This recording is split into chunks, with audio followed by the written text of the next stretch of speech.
از منو یکی دید جیغش در اومد.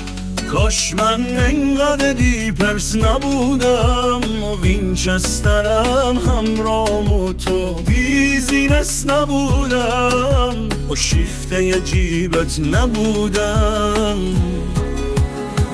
زودتر دنبال پیشرفت باش، 18 سال پیش فرق داشت.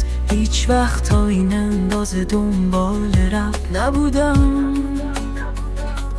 سرزبونم چاق نبود، از درون قلبم داغ نبودم. پی پرواز نبودم اما یهو از پشتم بال در اومد.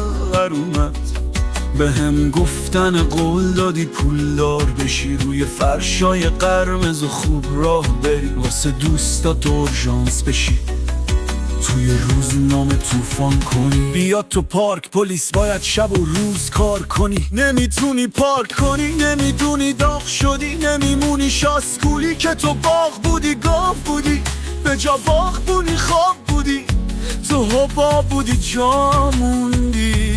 بگو مگه چی به تو خیابون داد؟ کیا میان اونجانو؟ اونا درد سرن، در به درن، کل خرن، کل برن، اهل فنن، زر بزنن، در بزنن، زهر ترک میشی بچه قشنگ، ترک وطن کن برو شهر فرنگ.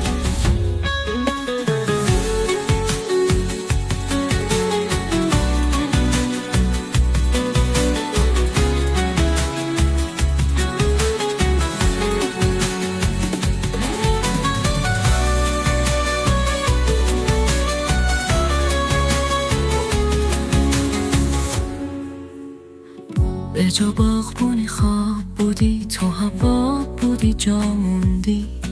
بگو مگه چی به تو خیابون داد؟ کیا میان اونجا؟ اونا درد سرن، در به درن، کل خرن، گل برن، اهل فنن، زر بزنن، در بزنن، زهر ترک میشی بچه قشنگ، تک وطن کن برو شهر فرنگ.